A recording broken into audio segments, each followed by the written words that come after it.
You know what separates the guy who cranks out 50 clean reps from the guy stuck at 15? It's not work ethic and it's not genetics. It's 3 critical blind spots most people train around instead of through. A timing trick that you're completely missing, a tension technique that UFC fighters use for knockout power, and a position that flips the entire movement. If you miss any of these, you'll never see real change. So let's fix all 3. We need to have a little heart-to-heart about the push-up. It is the gold standard of upper body fitness for a reason, but for most people, staring down the barrel of 50 reps feels less like a workout and more like a fast track to shoulder impingement. You might be stuck at 15, maybe 20 reps. And the standard advice? Just do more push-ups. That advice is garbage. See, there are 3 specific failure points that kill your endurance. First, you lose strength at the bottom of the rep, the hole. Second, your core leaks energy like a sieve. And third, your shoulders shut down because the stabilizers are weak. The truth is, if you miss one piece of this puzzle, then the whole system breaks. Let's talk about the bottom of the push-up. This is where dreams go to die. Most guys fail here because they are borrowing strength from their tendons rather than building it in their muscles. They drop down fast, bounce off the tension in their chest, and ride that momentum up. That works for the first 10 reps.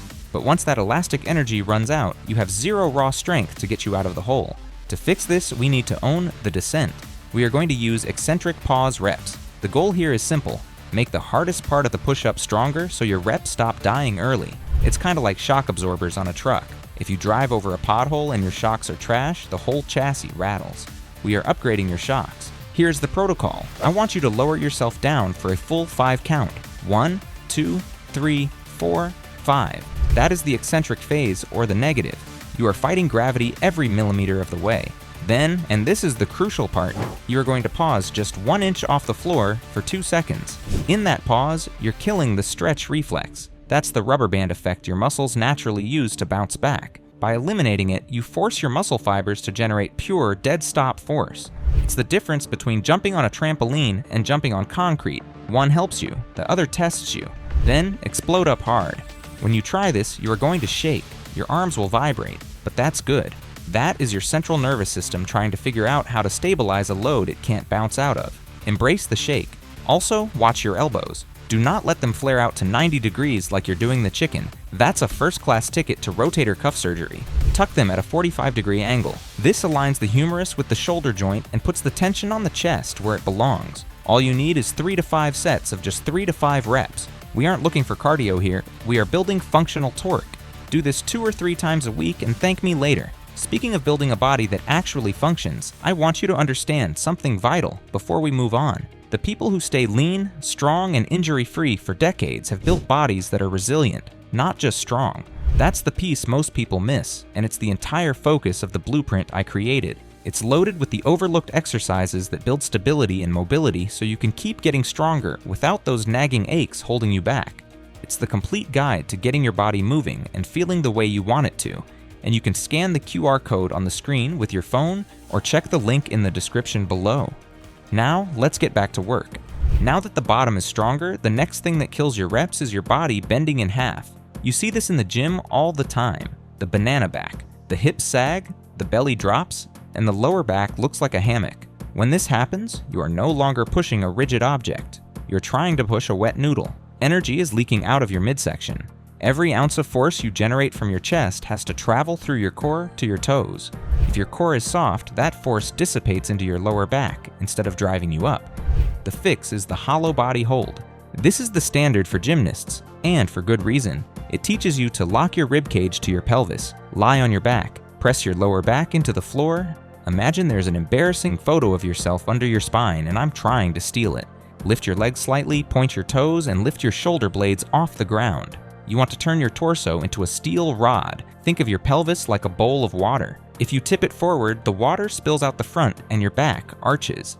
The hollow body forces you to tip the bowl back, keeping the water level and your spine safe. It's funny, you actually see this concept utilized by high-level athletes who need maximum power transfer. Georges St-Pierre, the UFC legend, utilized gymnastic-style core tension to generate more force in his strikes. He understood that a rigid lever hits harder than a broken hinge. We want you to be that rigid lever. If you can hold this position for 45 seconds, your push-up form will clean itself up instantly. because you'll finally understand what tight actually feels like. Now, getting your core rigid is vital, but it won't matter if your arms turn to jelly at the very top of the rep. I've got a diamond-shaped fix for that lockout failure coming up, but first, we have to address the boxer's muscle that most people ignore. This is the secret sauce, the serratus anterior. In the bodybuilding world, they call this the boxer's muscle. It's those finger-like muscles on the side of your ribs. Its main job is scapular protraction, which is just a fancy way of saying it pulls your shoulder blades forward around your rib cage. Why does this matter for push-ups? Because when your serratus is weak, your shoulder blades wing out. They pop off your back. You can actually test this. Stand against a wall and push. If someone can slide their fingers under your shoulder blade, you have a weak serratus. This creates an unstable platform for your shoulder joint. Think of it like firing a cannon from a canoe. If the canoe is wobbling, you can't shoot straight. The serratus anchors the canoe. To train this, we use the scap, push up. Get into a plank position. Keep your elbows locked straight, do not bend them. Now, sink your chest through your shoulders, pinching your shoulder blades together. Then, push the floor away as hard as you can, spreading your shoulder blades apart like you're trying to make your upper back wide. That extra inch of movement at the top? That is the moneymaker. By strengthening the serratus, you take the load off the rotator cuff and put it where it belongs, on the big muscles. It also clears space in the shoulder joint, preventing that pinching sensation some guys get at the top of a press. Do these as a warm-up or a finisher. 3 sets of 15 reps. Also, if you dig these kinds of deep dives into muscle mechanics, you should sign up for my free weekly newsletter. I send out tips every week that you can read in under 2 minutes to upgrade your training. You can join the group by using the link in the description.